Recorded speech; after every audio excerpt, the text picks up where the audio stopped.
વહાલા અને પ્રિય વિદ્યાર્થી મિત્રો, ST Patel commerce institute YouTube ચેનલમાં આપ સૌનું હાર્દિક સ્વાગત છે.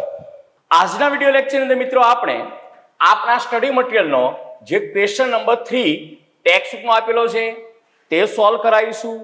કોઈ વિદ્યાર્થી જોડે સ્ટડી મટીરીયલ ન હોય અને મંગાવવાની ઈચ્છા હોય તો મેં ડિસ્ક્રિપ્શનમાં વોટ્સએપ નંબર આપ્યો છે.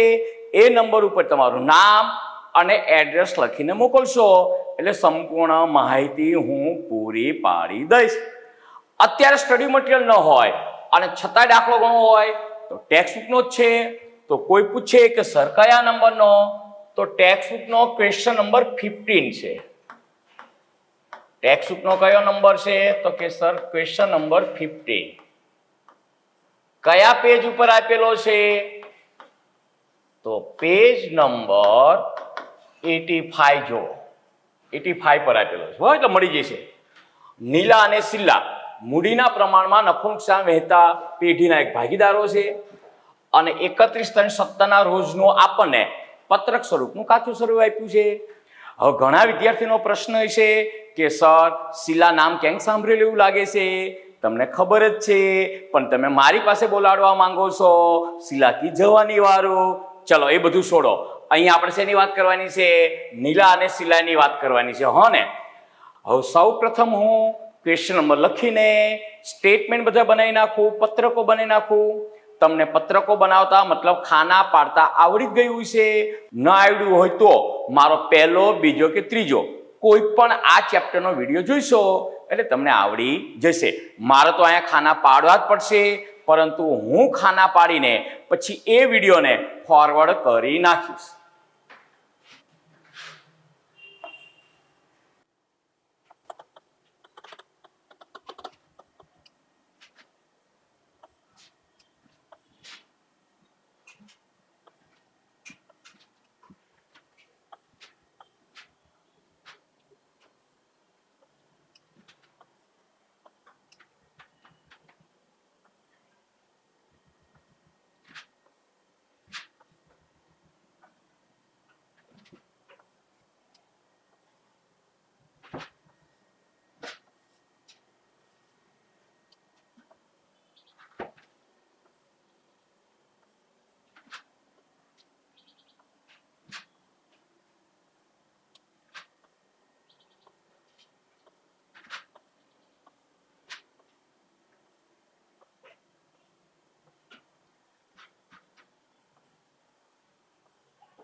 ચલો કમ્પ્લીટ થઈ ગયા ખાના. સામસામે 2 પેજ, વેપાર ખાતું અને નફા-નુકસાન ખાતું.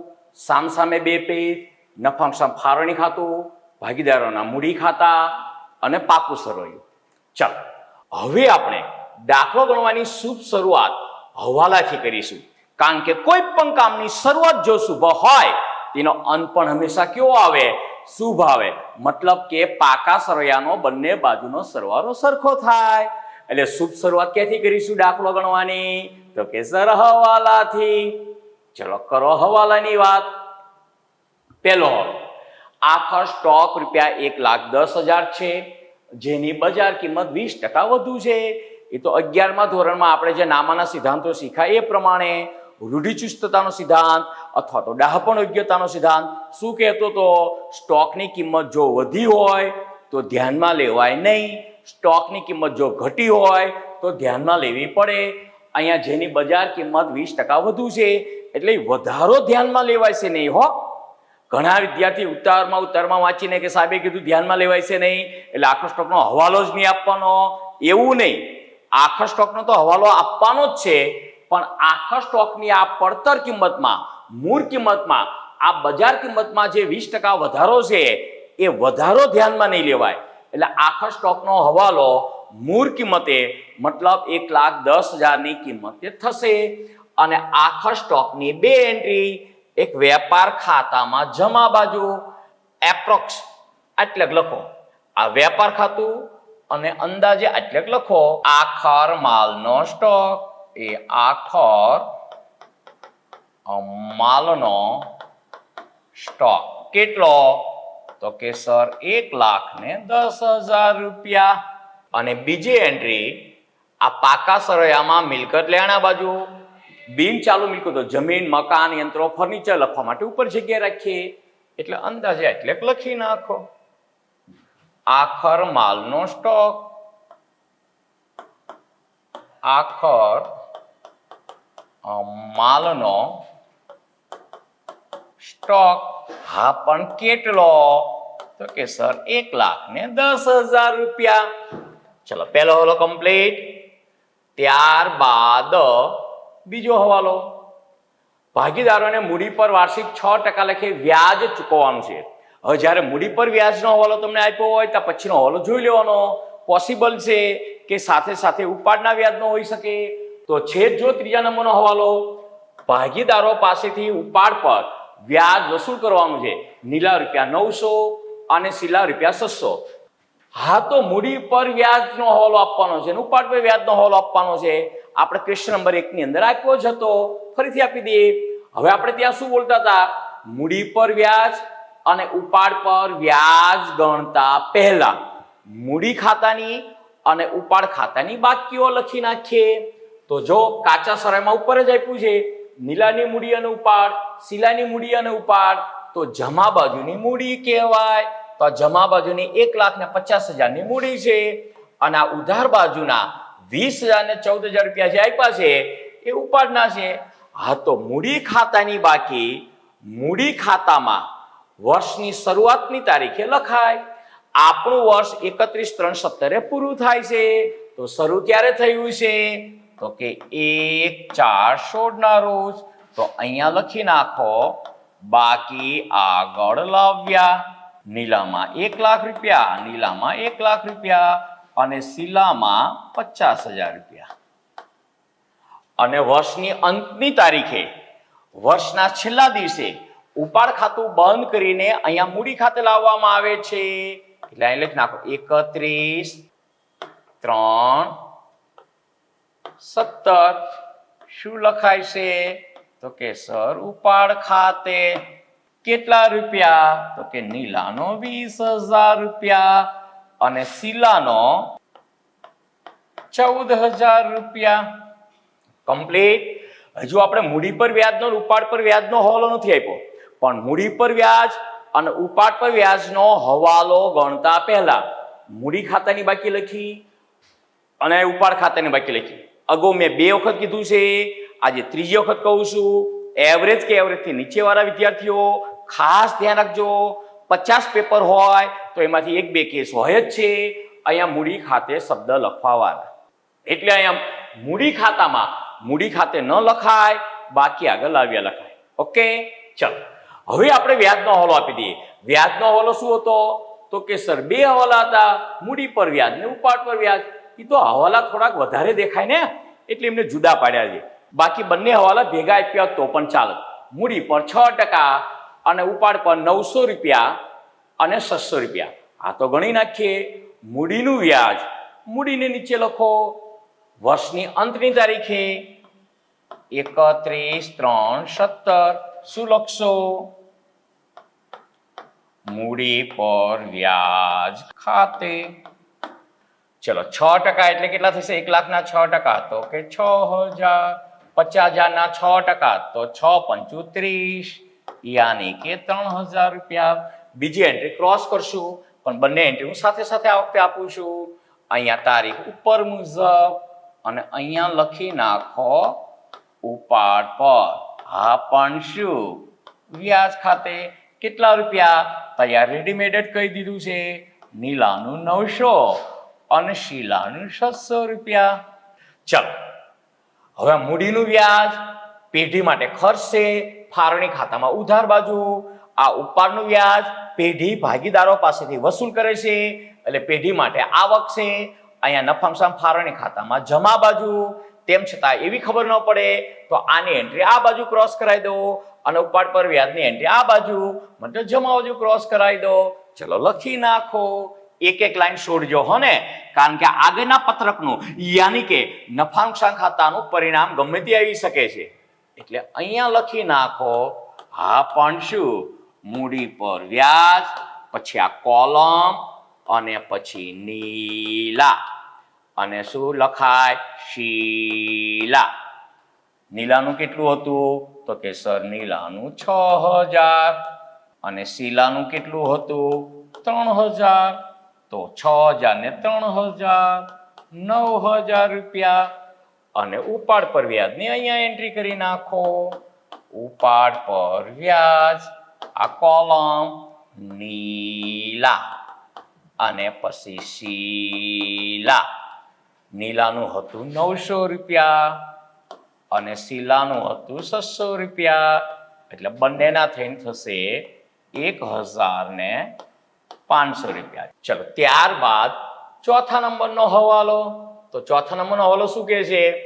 દેવાદારો પર 5% ગાલખાત અનામતની જોગવાઈ કરો. હવે જો દેવાદાર ઉપરનો હવાલો કરતા પહેલા નીચેના હવાલા પર થોડીક ઉડતી નજર ફેરવવી પડે, કારણ કે કોઈ હવાલો જો એવો હોય કે જે દેવાદારને અસર કરતો હોય તો પછી એ હવાલાની પહેલા અસર આપવી પડે. જો કે પ્રોપર મેથડ જ એ છે કે આ દેખીતા હવાલા પર થોડીક ઉડતી નજર ફેરવી દેવી પડે, પણ શરૂઆતના દાખલા છે એટલે આપણે એટલી હજુ ઝંઝટમાં પડતા નથી. આગળ જતા વાત કરીશું. અહીંયા નીચે કોઈ હવાલો એવો નથી કે જે દેવાદારને અસર કરે, ખાસ કરીને વેચાણને લગતો કે વેચાણ પરતને લગતો. તો કે ના સર, નીચે તો પછી કંઈક ખર્ચા ચૂકવાના બાકી છે, કંઈક ઘસારો ગણવાનો છે. હા તો દેવાદાર પર 5% ગાલખાત અનામતની જોગવાઈ કરી નાખીએ. જો તો દેવાદારો કેટલા આપ્યા છે? તો આ વખતે દેવાદારો લેણદારો લખવાના બદલે વળી પાછું શું નામ લખ્યું છે? વેપારીઓ અને ગ્રાહકો. જે વ્યક્તિઓ પાસેથી આપણે માલ ખરીદતા હોય એ આપણા વેપારીઓ કહેવાય, અને જે લોકોને આપણે માલ વેચતા હોઈએ એ આપણા ગ્રાહકો કહેવાય. બાકીની દ્રષ્ટિએ ઉધાર બાકી દેવાદારોની હોય અને જમા બાકી લેણદારોની હોય. આપણે તો ત્યાં શું લખવાનું છે? દેવાદારો 90,000 રૂપિયા. તો અહીં લખો નીચેની તરફ પાકા સરૈયામાં દેવાદારો 90,000. લેણદારો જ્યારે આવશે ત્યારે લખીશું હો ને. માઇનસ ફક્ત ગાલખાત અનામતનો હવાલો એક જ વાત કરવાનો કીધો છે. ગાલખાત અનામત કેટલા ટકા? 5%. તો આના 90,000 ના 5% કેટલા થશે? તો કે સર હવે તો અમને આવડે છે, 4,500. એટલે 90 માંથી 5 જાય તો 85 અને બાકી વધ્યા 500. એવું તમને ન આવડે તો કેલ્સીનો યુઝ કરજો હો ને. ચલો હવે દેવાદારોમાંથી જે ગાલખાત અને ગાલખાત અનામત હવાલામાં જે આપણને સૂચના આપી હોય એ પ્રમાણે બાદ કરી હોય એની બીજી એન્ટ્રી થશે નફા નુકસાન ખાતામાં ગાલખાતના ફોર્મેટમાં. ગાલખાતનું ફોર્મેટ કેટલી એન્ટ્રીનું આવે? તો કે સર 4 એન્ટ્રીનું. રામ લક્ષ્મણની કેટલા ભાઈ હતા? તો કે સર 4 ભાઈ હતા. ગાલખાત ગાલખાત પ્લસ ગાલખાત અનામત માઇનસ ગાલખાત અનામત. ઉપર નીચે કાચું સરવૈયું, આ કાચું સરવૈયું અને આ કાચું સરવૈયું, વચ્ચે 2 હવાલાની એન્ટ્રી, આ હવાલો, અને અહીંયાનું જે પરિણામ આવશે એ આઉટર કોલમમાં લઈ જઈશું. હવે જો તો દેવાદારોમાંથી આપણે ગાલખાત કેટલી બાદ કરી? તો ડેશ અથવા તો 0, કારણ કે ગાલખાત બાદ કરી જ નથી. હા, ગાલખાત અનામત કેટલી બાદ કરી? તો કે 4500. હવે દેવાદારોમાંથી જે ઘાલખાત બાદ કરી હોય એ અહીંયા વચ્ચે લખાય ઘાલખાત હવાલાની ડેશ અને ઘાલખાત અનામત હવાલાની 4500.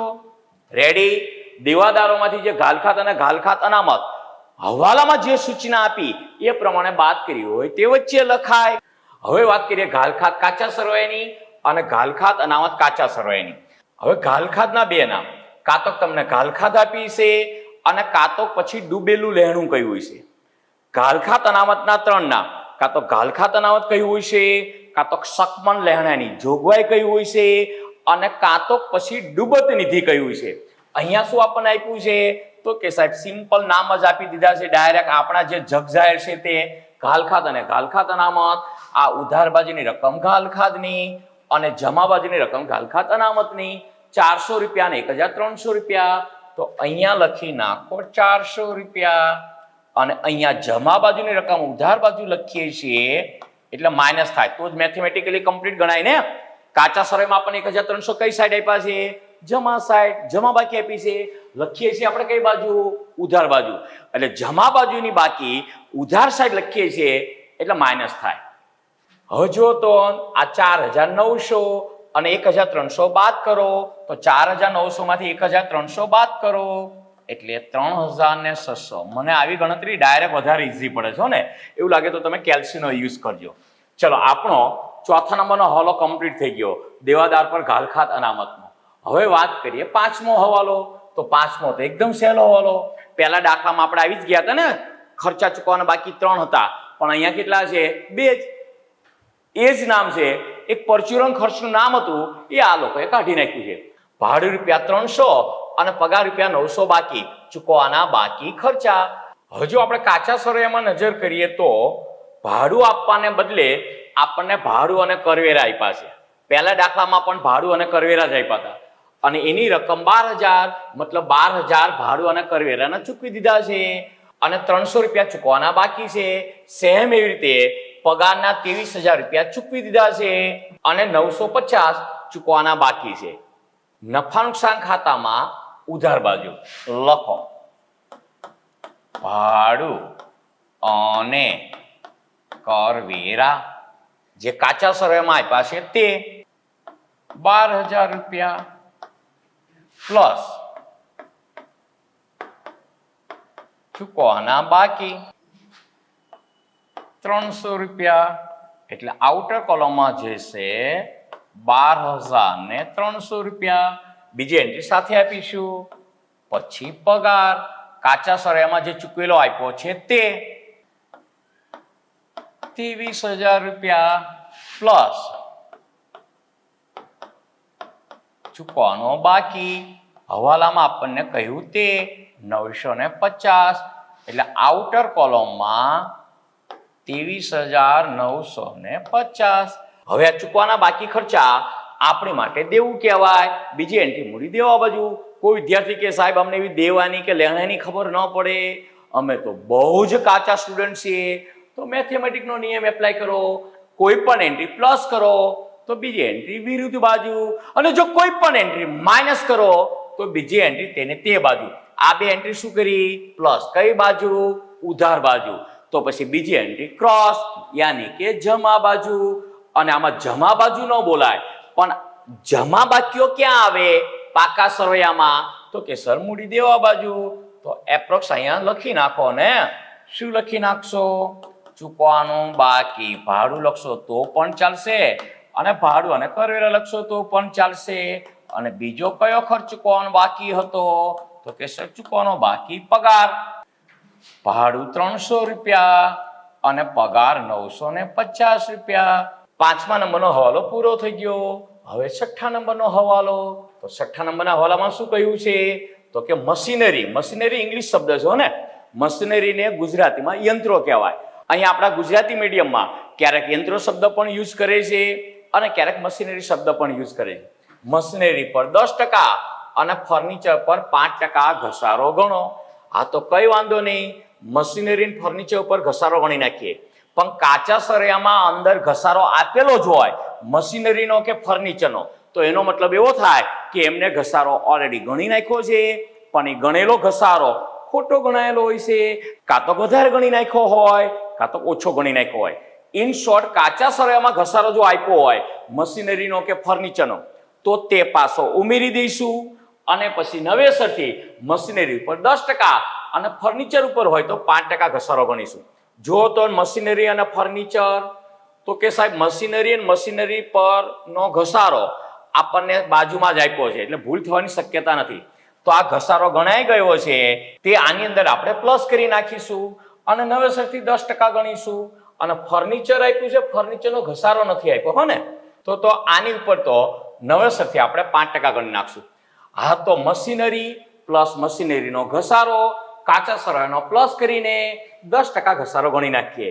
ક્યાં આવશે મશીનરી? તો કે સાહેબ કોઈ પણ મિલકત હોય એ તો ખબર જ હોય ને, પાકા સરવૈયામાં મિલકત લેણા બાજુ અને ઉપરની તરફ જ લખવાનું છે શરૂઆતથી જ. તો લખો મશીનરી કેટલી? તો કે સર 36,500 પ્લસ જે ખોટો ઘસારો ગણ્યો છે તે પાછો ઉમેરી દો. ઘસારો બ્રેકેટમાં લખી નાખો કાચું સરવૈયું. કેટલા રૂપિયાનો ઘસારો ગણ્યો તો? 3,500.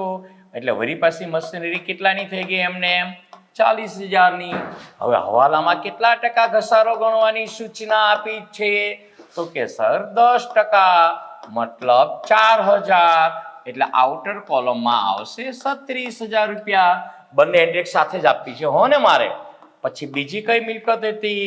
તો કે ફર્નિચર. કેટલા રૂપિયાનું કાચા સરવૈયામાં આપ્યું છે? 12,000નું. માઇનસ ઘસારો કેટલા ટકા? 5%. તો 12,000ના 5% થશે 600. અને 12,000માંથી 600 બાદ કરો તો કેટલા આવશે? 11,400. હવે 12,000માંથી 600 ડાયરેક્ટ બાદ કરતા ન આવડે તો કેલ્સીથી બાદ કરજો.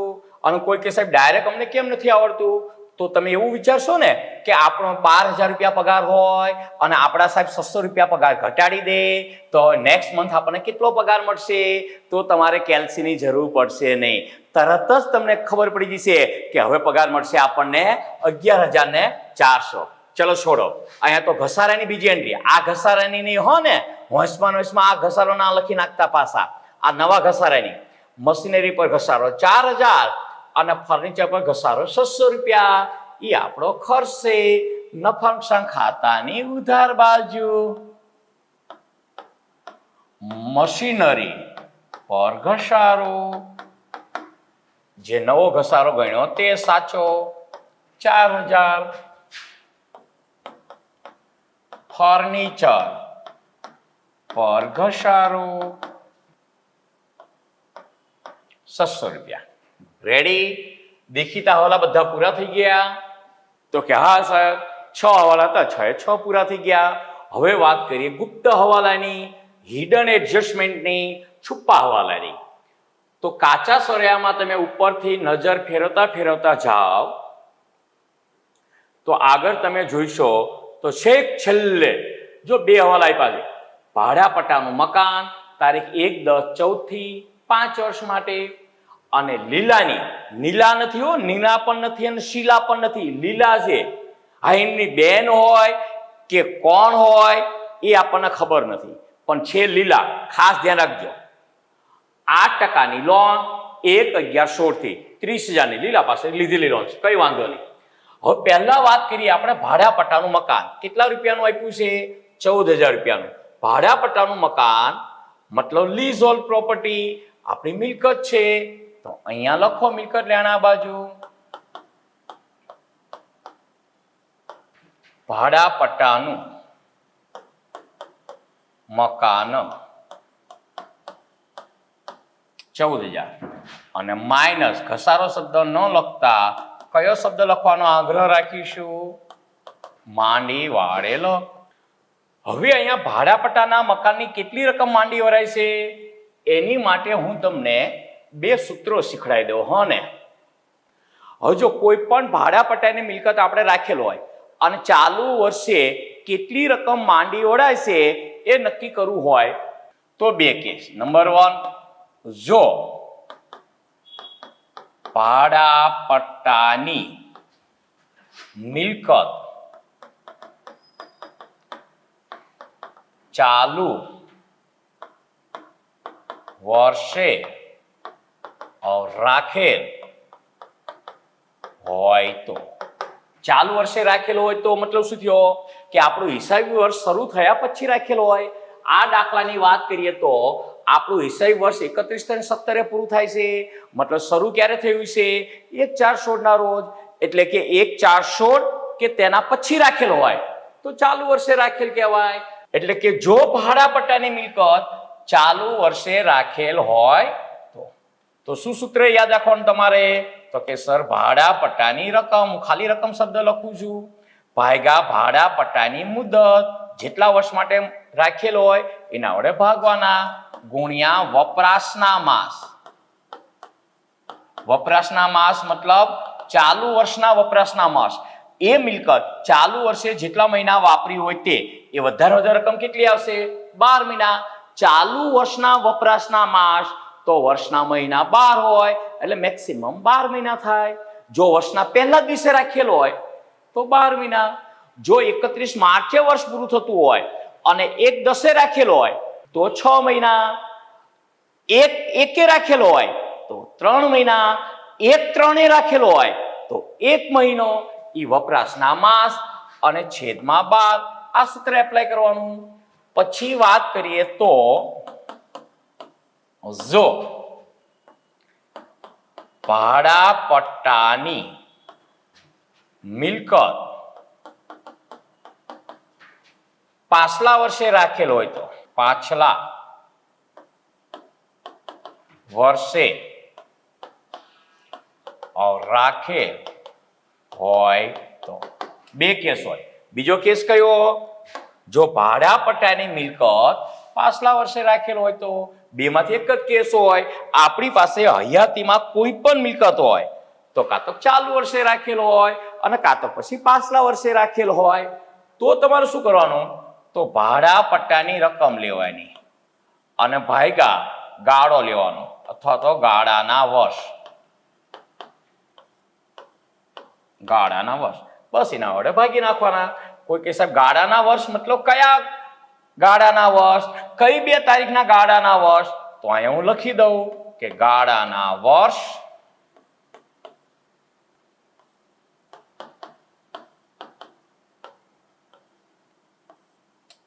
મતલબ હિસાબી વર્ષ શરૂ થવાની તારીખ અને ભાડા પટ્ટો પૂરો થવાની તારીખ. આ 2 તારીખ વચ્ચેનો જે ગાળો આવે શેમાં? વર્ષમાં. બસ ભાડા પટ્ટાની રકમને એટલા વડે ભાગી નાખો એટલે માંડી વાળાને આપણને રકમ મળી જશે. કમ્પ્લીટ. ચલો હવે વાત કરીએ આપણે ચાલુ દાખલાની. તો ચાલુ દાખલામાં શું કહ્યું છે? તારીખ 1/10/14 થી 5 વર્ષ માટે. એટલે 1/10/14 ના રોજ આપણે આ મિલકત રાખી. આપણું વર્ષ તો ચાલુ ક્યારે થઈ ગયું હતું? તો કે સર 1/4/16 ના રોજ. મતલબ ક્યારે રાખેલ છે? પાછલા વર્ષે. એટલે કયો કેસ લાગુ પડશે? મતલબ બીજા નંબરનો કેસ લાગુ પડશે. અને બીજા નંબરના કેસમાં ફક્ત શું શોધવાનું છે આપણે? ગાળાના વર્ષ. રકમને મતલબ 14000 ને ગાળાના વર્ષ વડે ભાગી નાખવાના. ગાળો કઈ 2 તારીખનો? તો હિસાબી વર્ષ શરૂ થવાની તારીખ. તો આ દાખલામાં વાત કરીએ તો 1/4/16 ના રોજ. ભાડા પટ્ટો પૂરો થવાની તારીખ કઈ તારીખે આ મિલકત આપણે ખાલી કરી દેવી પડશે? કઈ તારીખે આ મિલકત અપને આપ મૂળ માલિકની થઈ જશે? તો કે સર આપણે 1/10/14 થી 5 વર્ષ માટે રાખી. એટલે 1/10/14 1/10/15 એક વર્ષ થયું છે. 1/10/15 ના રોજ આપણે યાદ કરીશું કે આજે આ મકાનને 1 વર્ષ પૂરું થઈ ગયું. આજે આ મકાનની જન્મ તારીખ છે. ક્યારે?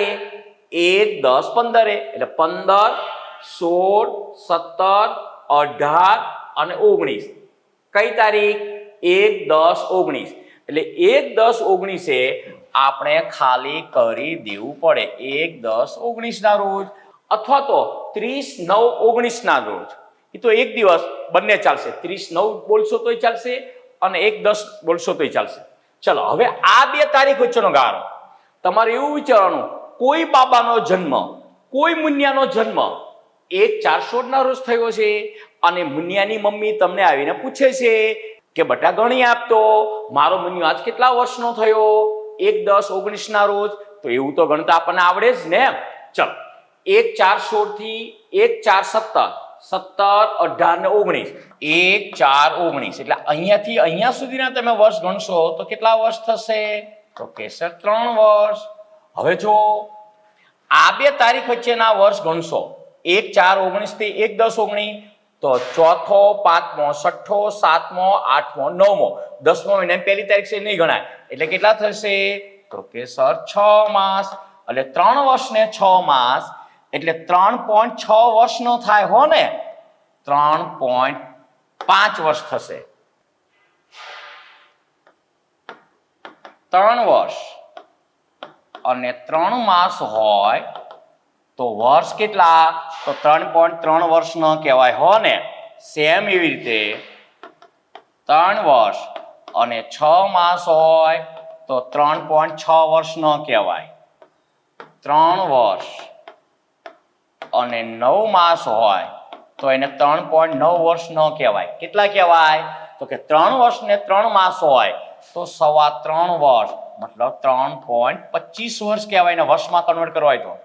3 વર્ષ ને 6 માસ તો 3.6 નહીં, 3.5 અથવા તો 50 વર્ષ કહેવાય, મતલબ 3.5 વર્ષ. 3 વર્ષ ને 9 માસ તો 3.9 નહીં, 3.75, સાદી ભાષામાં બોલીએ તો 3.25 વર્ષ કહેવાય હો ને. કોઈ કે સર તમે કઈ રીતે લાવો છો? તો એકદમ સહેલું, આ વર્ષની અંદર માસ કેટલા હોય? 12, તો આ 3/12 એટલે કેટલા આવશે? 0.25. એટલે 3 વર્ષ અને 0.25 વર્ષ એટલે 3.25 વર્ષ. 6/12 એટલે 0.5, 3 વર્ષ અને 0.5 મતલબ 3.50 અથવા 3.5. 3 વર્ષ અને 9 માસ મતલબ 0.75 એટલે 3 વર્ષ અને 0.75 યાની કે 3.75 વર્ષ. ખાસ ધ્યાન રાખજો, એવરેજ વિદ્યાર્થી શું ગણે કે 3 વર્ષ ને 2 માસ તો 3.2, 3 વર્ષ ને 3 માસ તો 3.3. એવો દેશી હિસાબ અહીંયા ચાલશે નહીં.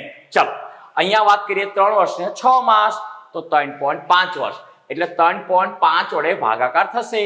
તો ભાડા પટ્ટાની રકમ કેટલી છે આ દાખલામાં? તો કે સર 14,000 રૂપિયા. અને ગાળાના વર્ષ કેટલા આયા? 3.5 વર્ષ. તો કેટલો ભાગાકાર થાય છે? તો કે સર 4,000 રૂપિયા. તો આમાંથી આપણે કેટલી રકમ માંડી વાળીશું? 4,000 રૂપિયા. પાકા સરૈયામાં મિલકત લેણા બાજુ ભાડા પટ્ટાના મકાનમાંથી 4,000 રૂપિયા બાદ થશે. એટલે અહીંયા બાદ થશે 4,000 રૂપિયા. એટલે આઉટર કોલમમાં 10,000 રૂપિયા અને 4,000 ની બીજી એન્ટ્રી નફાંશના ખાતાની ઉધાર બાજુ માંડી વાળેલો. હા પણ શું? ભાડા પટ્ટાનું મકાન કેટલું? તો કે સર 4,000 રૂપિયા. અહીંયા બીજી વાત, જૂની ટેક્સ બુક ની અંદર પાછલા વર્ષે ભાડા પટ્ટે મિલકત રાખી હોય એવો એક દાખલો હતો. એમાં પણ ગાળાના વર્ષ 3.5 આવતા હતા. એના ઉપરથી આ નવી ટેક્સ બુકનો દાખલો મૂક્યો તો પણ એમાં ગાળાના વર્ષ આવે છે કેટલા? 3.5 વર્ષ. બોર્ડની એક્ઝામમાં 2 વખત આવો દાખલો પૂછાયો. એમાં એક વખત ગાળાના વર્ષ કેટલા આવતા હતા? 3.5 વર્ષ. પણ એક વખત પૂછ્યો તો એમાં 3.5 આવવાને બદલે 4 વર્ષ આવતા હતા.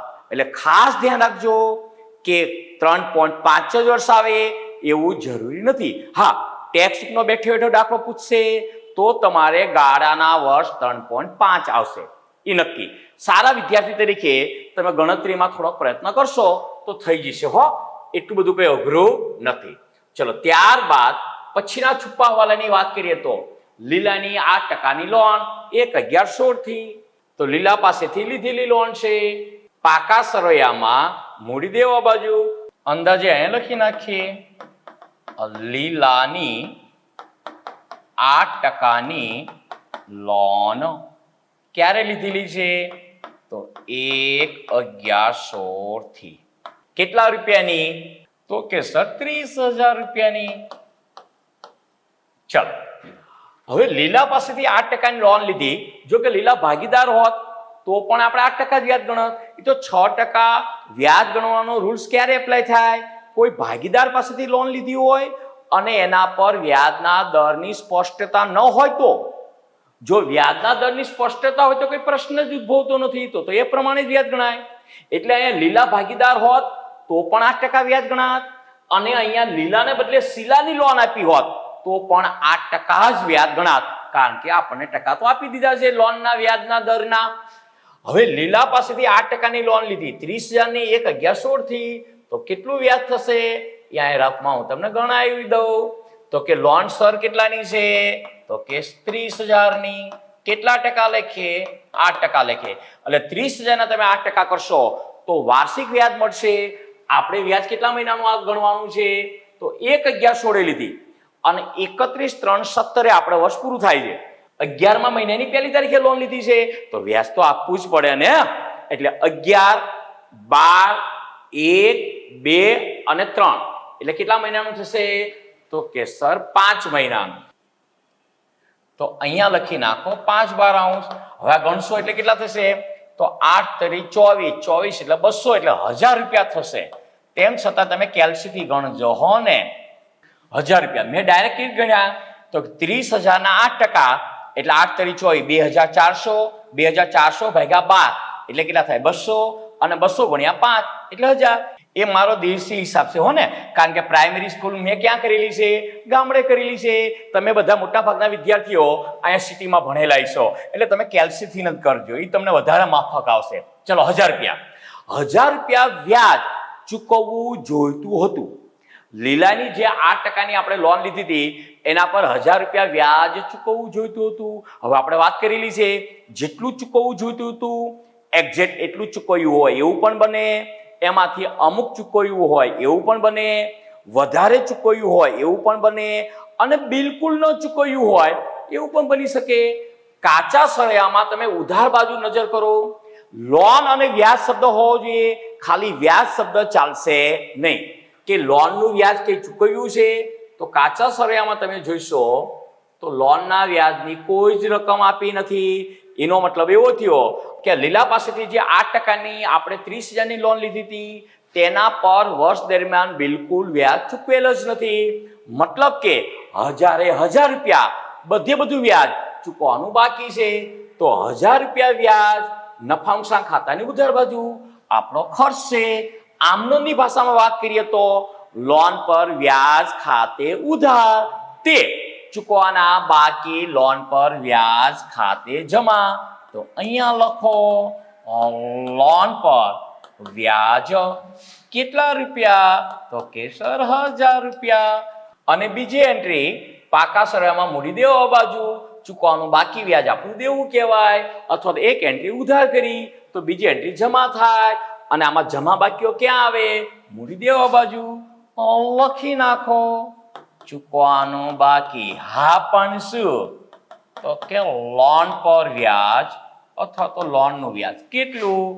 તો કે સાહેબ ગણ્યું તો ખરું 1000 રૂપિયા. કમ્પ્લીટ. દેખીતા હવાલા હતા કેટલા? તો કે સર 6, એ પૂરા કર્યા. 2 છુપા હવાલા હતા એ પણ કરી નાખ્યા. કાચા સળિયાનો બંને બાજુનો સરવાળો સરખો આપ્યો છે એટલે ઉપલક ખાતાનો છુપો હવાલો નથી. હવે આપણે બાકીની એન્ટ્રી કરી નાખો એટલે દાખલો આપણો પૂરો થઈ ગયો. બાકીની એન્ટ્રી લખી નાખવાની, પછી સરવાળા કરવાનું કામ તો એકદમ સહેલું છે હો ને. હવે હું પેનનો કલર બદલી નાખું એટલે તમને ખબર પડે કે આ એન્ટ્રી બધી પાછળથી કરી તે. ચલો પહેલીથી જોઈએ તો નીલાની મૂડીનું પાડ, સિલાઈની મૂડીનું પાડ એ આપણે કરી નાખ્યું. વેપારીઓ અને ગ્રાહકો મતલબ દેવાદાર લેણદારો, એમાં ઉધાર બાજુના દેવાદારો આપણે લખી નાખ્યા, પણ જમા બાજુના લેણદારો 60,000 રૂપિયા લખવાના બાકી છે. તે પાકા સળિયામાં મૂડી દેવા બાજુ લખો લેણદારો. આ લેણદારો કેટલા રૂપિયા? તો કે સર 60,000 રૂપિયા. ઓકે. ચલો ત્યારબાદ માલ પરત મતલબ આ વેચાણ પરત અને આ ખરીદ પરત 2000 ને 3000 તો આપણે એમની જગ્યાએ લખી નાખો. અહીંયા શરૂઆતનો સ્ટોક લખવાની જગ્યા રાખજો અને ખરીદીની જગ્યા ખાલી રાખો. માઇનસ પરત 2000 વેચાણ પરત હતું અને 3000 ખરીદ પરત, એટલે અહીંયા 3000. જે પરિણામ આવે આઉટર કોલમમાં લઈ જઈશું. પછી અહીંયા વેચાણ અને માઇનસ પરત અથવા તો માલ પરત કેટલું? તો કે સર 2000 ને 3000. ઉધાર બાજુના વેચાણ પરતના અને જમા બાજુના ખરીદ પરતના. ખરીદી વેચાણ જ્યારે આવશે ત્યારે લખીશું. હા ને? ચલો, માલ પરત પછી હુંડીઓ. તો ઉધાર બાજુની લેણી ઊંડી, જમા બાજુની દેવી ઊંડી. બહુ કાચા હોય અને હજુ તમને એ ખબર ન પડતી હોય તો ઉધાર બાકી ક્યાં જાય? મિલકત લેણા બાજુ, અને એને નામ આપી દો લેણી ઊંડી. જમા બાકી ક્યાં જાય? મૂડી દેવા બાજુ, અને એને નામ આપી દો દેવી ઊંડી. 15,000 ને 20,800. હા ને? એટલે અહીંયા લખી નાખો આ પાકા સરવૈયામાં ઉધાર બાજુની લેણી ઊંડી,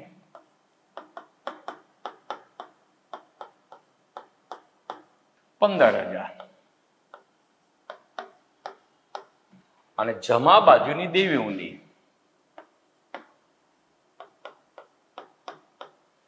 કેટલી? તો કે સર 20,800. કમ્પ્લીટ. ચલો, ત્યારબાદ રોકડ અને બેંક. જો બંને બાજુ બાકી આપી છે, એક જ બાજુ બાકી આપી હોત તો બંને ભેગું છે તેવું કહેવાય, તો મિલકત લેણા બાજુ લખી નાખત. પણ અહીંયા તો ઉધાર બાજુની જે રકમ આપી છે એ રોકડ ખાતાની હંમેશા ઉધાર બાકી હોય એટલે રોકડ શિલક છે. અને 14,000 રૂપિયા બેંક ખાતાની જમા બાકી છે તો એને બેંક ઓવરડ્રાફ્ટ કહેવાય. 1,000 રૂપિયા રોકડ શિલક અને 14,000 રૂપિયા બેંક ઓવરડ્રાફ્ટ. હા ને? એવરેજ વિદ્યાર્થી જરાક ધ્યાન રાખજો. લખો રોકડ શિલક. ઉધાર બાજુની જે રકમ છે એ રોકડ શિલક હોય 1,000 રૂપિયા અને જમા બાજુની બેંક ખાતાની બાકી મતલબ બેંક ઓવરડ્રાફ્ટ. કોઈ કેસ અહીંયા બેંક ઓવરડ્રાફ્ટ શબ્દ લખવાને બદલે બેંક બાકી શબ્દ લખ્યું હોય તો ચાલે? હા, 100% ચાલે. હો ને? ચલો, 14,000 રૂપિયા. ત્યારબાદ ઘાલ ખાતા અને ઘાલ ખાતાના એ તો આવી ગયું. ખરીદી વેચાણ 1,40,000 અને 2,60,500. એ તો સાવ સહેલું છે, આપણે જગ્યા બનાવીને જ રાખી છે. ખરીદીના 1,40,000 એટલે આઉટર કોલમમાં આવશે 1,37,000 રૂપિયા અને વેચાણ 2,60,000 અને 500. એમાંથી 2,000 બાદ કરો એટલે 2,58,000 અને 500. રેડી? ચલો, ત્યારબાદ મજૂરી અને મજૂરીના બાકી દેવા. તો ઉધાર બાજુની મજૂરી હોય કારણ કે આપણો ખર્ચ છે, અને જમા બાજુની રકમ મજૂરીના બાકી દેવા હોય કારણ કે મજૂરીના બાકી દેવા આપણું દેવું કહેવાય. હવે જો કાચા સરવૈયામાં મજૂરીના બાકી દેવા આપ્યા છે એનો મતલબ એવો થયો આ મજૂરીમાં ઓલરેડી પ્લસ થઈ ગયા છે. મતલબ જ્યારે પણ એમને મજૂરીના બાકી દેવાનો હવાલો કર્યો છે ત્યારે આમનું શું લખ્યું છે? મજૂરી ખાતે ઉધાર. મતલબ મજૂરી ખાતાની ઉધાર બાકી હોય એમાં પ્લસ થઈ જાય છે, અને મજૂરીના બાકી દેવા ખાતે જમા એટલે મજૂરીના બાકી દેવાનું ખાતું ઊભું થયું છે. ઇન શોર્ટ, કાચા સરવૈયામાં જ આપ્યું છે એટલે બંનેની સિંગલ એન્ટ્રી. મજૂરી 35,000 અને મજૂરીના બાકી દેવા 2,000. મજૂરી લખાય છે વેપાર ખાતામાં ઉધાર બાજુ. અહીંયા ફૂલ જગ્યા છે તેમ છતાં અહીંયા લખો. મજૂરીનું બીજું નામ શું હતું? વેતન. યાદ રાખજો. હા ને? ચલો, આ મજૂરી 35,000 અને મજૂરીના બાકી દેવા આપણું દેવું છે. જમા બાકી મૂડી દેવા બાજુ લખો. મજૂરીના બાકી દેવા મતલબ ચૂકવાની બાકી મજૂરી. પણ આપણે શા માટે નામ બદલવું જોઈએ? એમને આપ્યું જ છે તો 2,000 રૂપિયા. રેડી? બંનેની સિંગલ એન્ટ્રી. ચલો, ત્યારબાદ મશીનરી ઘસારો આવી ગયો, ફર્નિચર પણ આવી ગયું. શરૂઆતનો સ્ટોક 46,100. એ તો સાવ સહેલું છે, અહીંયા જ લખવાનો છે. શરૂઆતનો પણ શું સ્ટોક 46,100 રૂપિયા. આનું નવું નામ કયું હતું? એક ઉઘડતો સ્ટોક. હા ને? ચલો પછી અગાઉથી ચૂકવેલ વીમો અથવા વીમા પ્રીમિયમ સિંગલ એન્ટ્રી ઉધાર બાકી મિલકત લેણા બાજુ અને અગાઉથી ચૂકેલ ખર્ચ છે આપણું લેણું કહેવાય. એટલે અહીંયા લખો અગાઉથી ચૂકવેલ વીમો. કેટલા રૂપિયા? તો કે સર 200 રૂપિયા. 200 ક્યાં દોડે? તો કે રોડ ઉપર. ચલો ત્યારબાદ પગાર આવી ગયો. વીમા પ્રીમિયમ 2000. હા તો વીમા પ્રીમિયમ આપણો ખર્ચ છે. નફા નુકસાન ખાતાની ઉધાર બાજુ વીમા પ્રીમિયમ 2000 રૂપિયા નફા નુકસાન ખાતે ઉધાર, બંનેની સિંગલ એન્ટ્રી. ત્યારબાદ ભાડું અને કરવેરા આવી ગયું. જાહેરાત ખર્ચા 2900 નફા નુકસાન ખાતે. જાહેરાત ખર્ચા 2900 રૂપિયા નફા નુકસાન ખાતાની ઉધાર બાજુ કમ્પ્લીટ. ચલો ત્યારબાદ પાઘડી પેટર્ન્સ કોપીરાઇટ ટ્રેડમાર્ક અને કોમ્પ્યુટર સોફ્ટવેર અદ્રશ્ય મિલકત છે. મિલકત લેણા બાજુ અહીંયા તો પાઘડી લખો 72000 રૂપિયાની પાઘડી આ 72,000. ચલો ત્યારબાદ ભાડાપટ્ટાનું મકાન એ પણ આવી ગયું. લીલાની 8% લોન એ પણ આવી ગયું છે. દાખલો આપણો પૂરો થઈ ગયો. સરવાળા કરી નાખીએ. હું પેનનો કલર બદલી નાખું એટલે તમને જોવામાં થોડુંક સરળતા રહે હો ને. ચલો હવે વેપાર ખાતાની વાત કરીએ તો 258,110 એટલે જમા બાજુ ઉધાર છે. 258,500 પ્લસ 110 એટલે થશે 3,68,500. એટલે અહીંયા લખી નાખો 3,68,500. એ સરવાળો અહીંયા લખો. ઘણા વિદ્યાર્થી બહુ ઉતાવળા હોય, અહીંયા સરવાળો લખ્યા પહેલા ઉપરની રકમ બાદ કરી નાખતા હશે. ચલો 3,68,500 માંથી આ 3 રકમ બાદ કરવાની છે હો ને. 3 નહીં, 3 બાદ કરશો ને તો 3,68,497 આવીને ઉભા રહી જશે. પણ આ 3 રકમ બાદ કરવાની, એમાં તો મારે પણ કેલ્સીની જરૂર પડશે. કેટલા હતા આપણા? 3,68,500 માઇનસ આ 46,100 માઇનસ આ 172 હો ને એક સાથે લઉં છું 1,72,000 એટલે આવશે કેટલા? 1,50,400. એને કઈ બાકી કહેવાય? જમા બાકી કહેવાય હો ને. આ 1,50,400 જે બાજુનો સરવાળો વધારે થયો હોય એ બાકી કહેવાય. અને આ વેપાર ખાતાની જમા બાકી મતલબ કાચો નફો. ઇંગ્લિશ મીડિયમ વાળા આને ગ્રોસ પ્રોફિટ લખે છે. અને તફાવતની રકમ શોધી છે એટલે ક્વેશ્ચન માર્ક મતલબ બેલેન્સિંગ ફિગર. એ 1,50,400 અહીંયા નફા નુકસાન ખાતાની જમા બાજુ લાવી નાખો. કાચો નફો સાથે ક્વેશ્ચન માર્ક નહીં આવે હો ને. 1,50,400. ચલો હવે નફા નુકસાન ખાતામાં જમા બાજુ સરવાળો વધારે થશે અને જમા બાજુનો સરવાળો એવું લાગે તો તમે કેલ્સીથી કરજો હો ને. પણ એક જ રકમ છે એટલે મારે કેલ્સીની જરૂર નહીં પડે. હું તો ડાયરેક્ટ લખી શકીશ 1,50,400. એ રકમ અહીંયા લાવી નાખો. કોઈ કે સર કેટલી? તો કે 1,50,400. એમાંથી ઉપરની રકમો બાદ કરવાની. ચલો 1,50,400 માઇનસ આની વાત કરીએ તો 15,900. આ 15,900 માઇનસ આ થશે 27,950. આ 27,950 માઇનસ આ 5,600 માઇનસ 4,900 એટલે 96,050. એવું લાગે તો તમે એક રકમ બાદ કરજો હો ને. અને મારી જેમ 2-3 રકમ જોતા આવડી જાય તો થોડીક સ્પીડ આવશે. અહીંયા આને નામ આપી દો ચોખ્ખો નફો.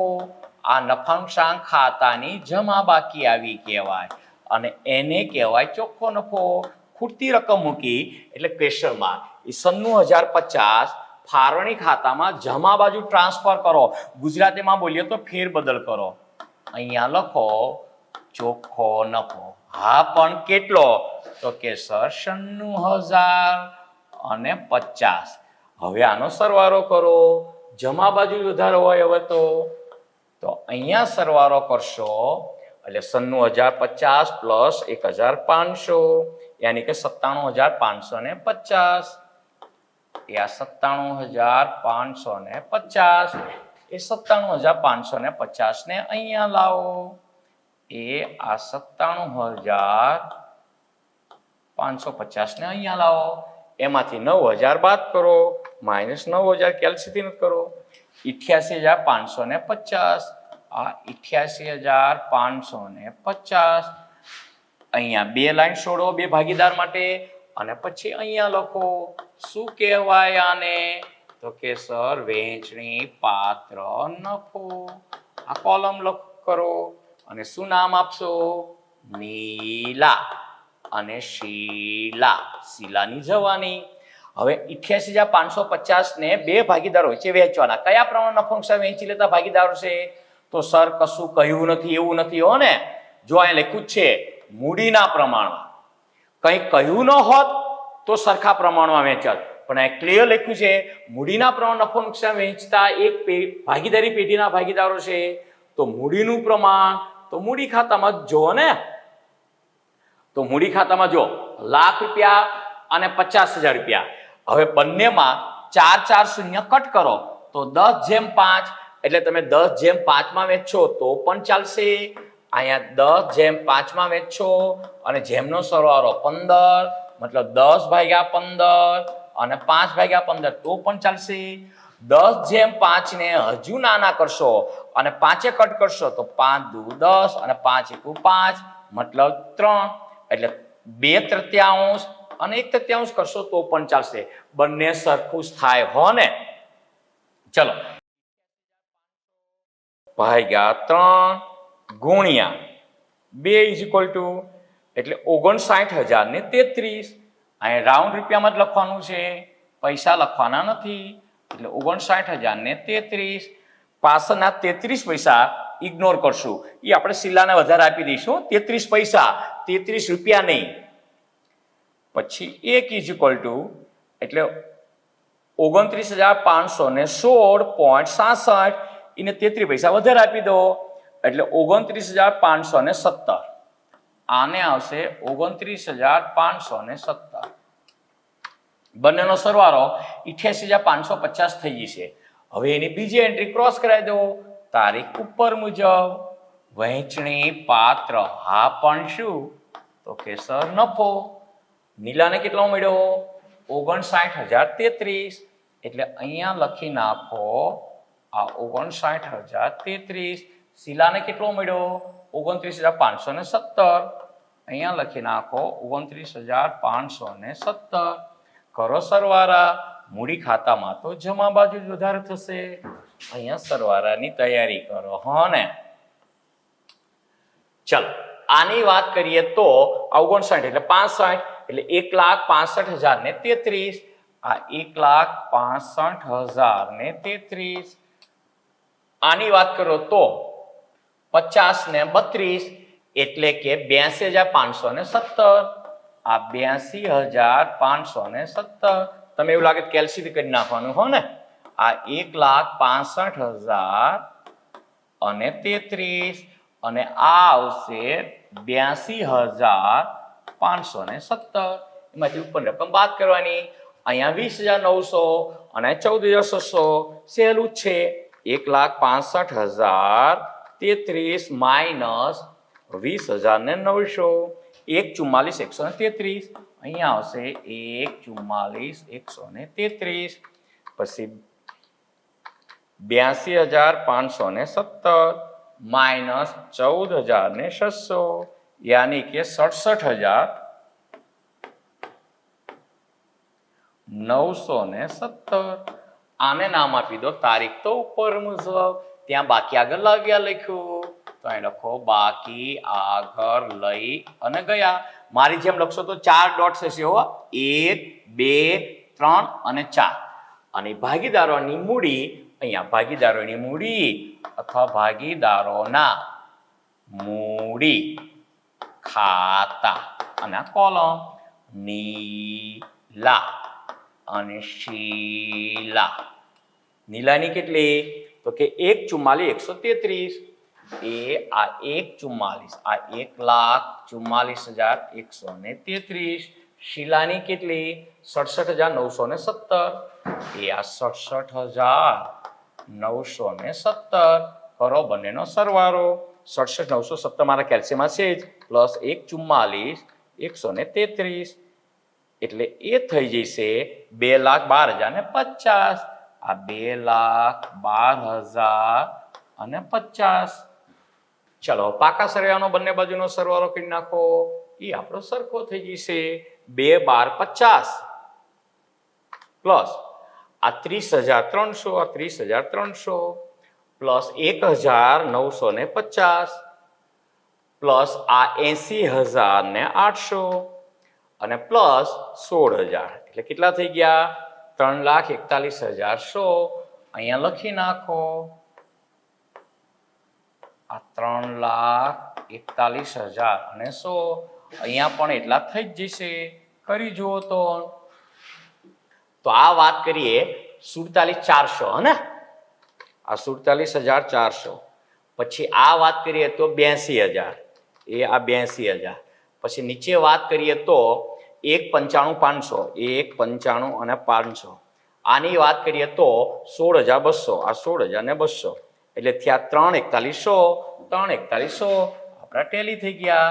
3,41,100. મતલબ મેથેમેટિકલી કોઈ પૂછે કેવા કલી તો શું કહેવાય? મેથેમેટિકલી આપણો દાખલો સાચો છે તેવું કહેવાય. સૈદ્ધાંતિક દ્રષ્ટિએ ભૂલ હોઈ શકે છે. ઘણા વિદ્યાર્થી એવું માને છે કે બંને બાજુનો સરવાળો સરખો થઈ ગયો એટલે 100% આપણો દાખલો સાચો. તમારી વાત 100% સાચી કે 100% તમારો દાખલો સાચો. પણ કેવી રીતે, કઈ દ્રષ્ટિએ? તો કે ગાણિતિક દ્રષ્ટિએ, મેથેમેટિકલી સાચો. જો તમારે કોઈ સૈદ્ધાંતિક ભૂલ થઈ હોય તો એના માર્ક્સ કપાઈ શકે છે. તો મળીએ છે મિત્રો નેક્સ્ટ લેક્ચરમાં. ત્યાં સુધી સર્વ વિદ્યાર્થી મિત્રોને મારા જય શ્રી કૃષ્ણ.